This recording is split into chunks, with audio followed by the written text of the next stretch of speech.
In today's video we're going to be exploring another really popular piece on the ABRSM Grade 2 syllabus, and that is Bach's air from the Peasant Cantata. As so many of these little pieces on the syllabus, they're all arrangements of sometimes bits from much larger pieces, and I would always urge you to actually listen to the original. You can find all of them very easily on YouTube, because not only does it give you a feel for this particular piece, but it's also a lovely way to get to know a much bigger variety of music. Right, without much further ado, let's take a look at this particular piece. It's a simple ABA structure, which means we have an opening section, which it normally repeats, but in the exam that first repeat will usually be left out. Then we have a middle section, which is a little bit longer, and then at the end of that you see the marking that says dal segno al fine, which means you go back to the top and you play the A section one more time. So let's look at each of these sections in turn. And the first thing I want to explore in the opening section is the bow stroke.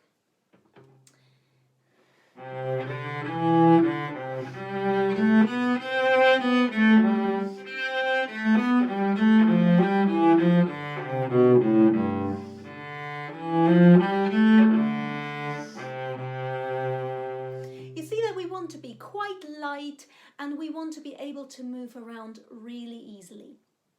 And for that I recommend, as you saw, starting in the middle of the bow, so not too close to the heel, not too close to the tip, but in the middle with a nice, very connected détaché stroke.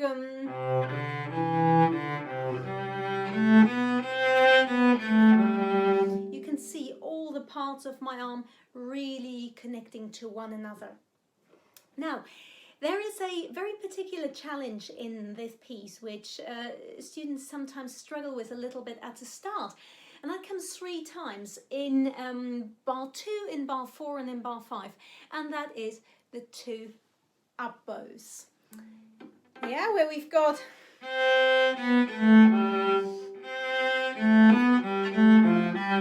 because we're in full flow.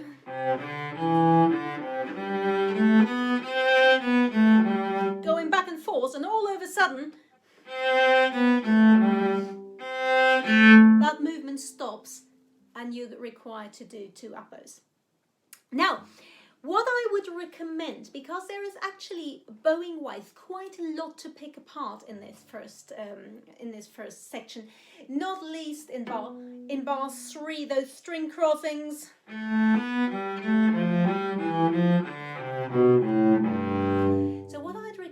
And if you've watched any of my other videos, you can probably guess what's coming now.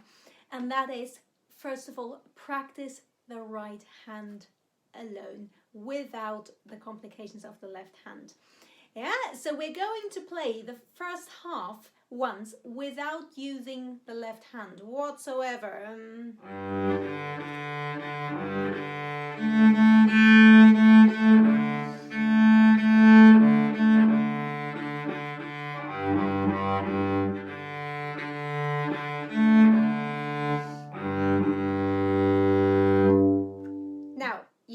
Up what I did there, I played the whole thing as if, but without using the left hand.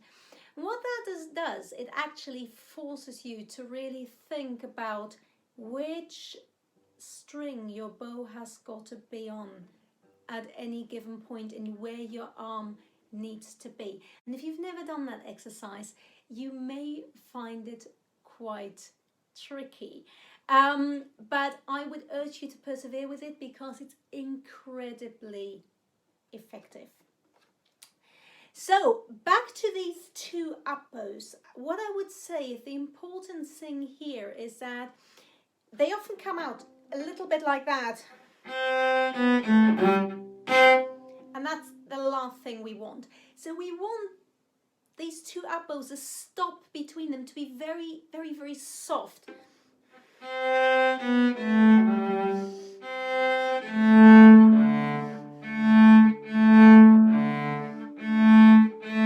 see that there is a little sort of bounce in my arm here. There is quite a lot of cushioning going on. Yeah, so soft. It's not even a really full stop. It's just much more a sort of re-articulation of the note.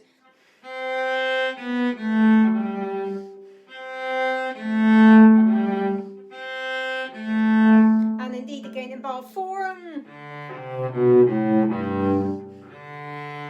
It's like you're taking a very quick little breath in your arm here.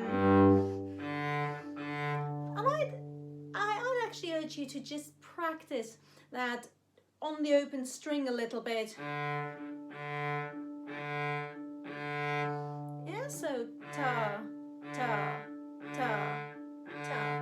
Different strings. Ta, ta, ta, ta.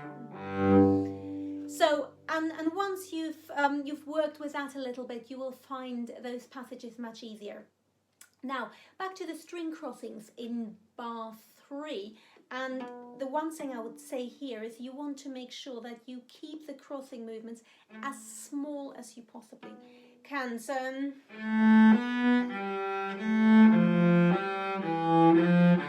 you see there is no sort of big up and down going on in my arm here whatsoever.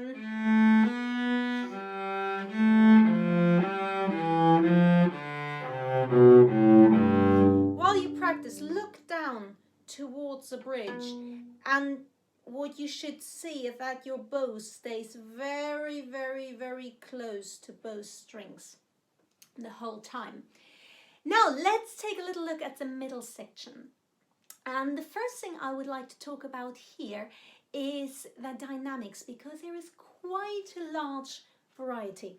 So we're starting in mezzo piano.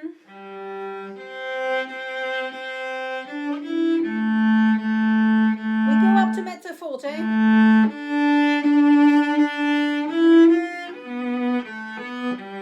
To forte. Mezzo piano is like a little echo. Back up to mezzo forte. And one final crescendo, which takes us back to the first section. And so on. So take a really careful look at the music and sort of maybe mark in actually where those dynamics change. Yeah. So you can see they always change with each phrase. They first of all grow, and then you've got the little echo, and then they grow again. Now, how do we actually technically put them into practice?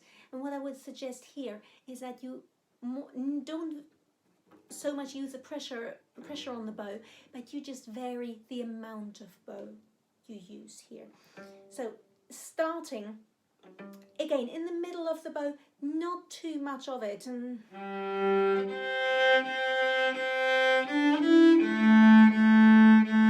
Mezzo forte, little bit more bow.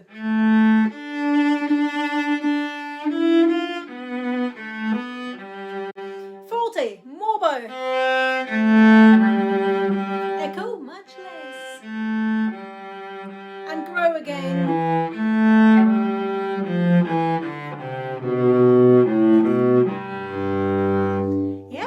Simply by varying the amount of bow you use and thereby the speed of the bow, you can create a really, really big variety of dynamics.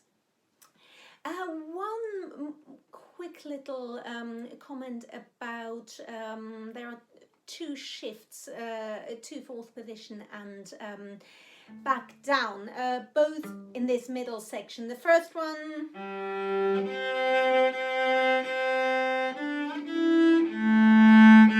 so coming back is fairly easy because there is an open string in between. But going up, make sure that when you shifting up is actually upwards is a lot easier because you can use gravity. You just go.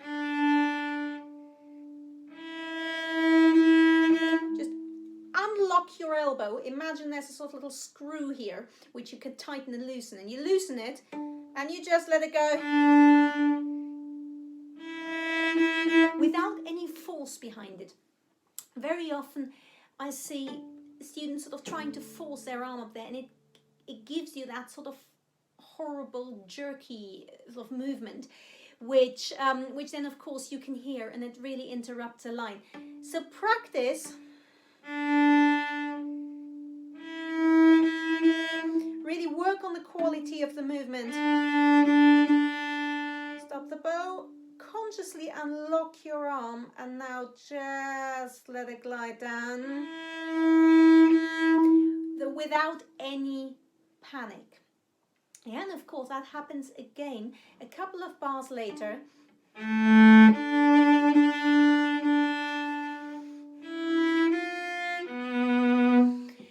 And the second time it's a little bit more tricky, because we also have to go across to the D string.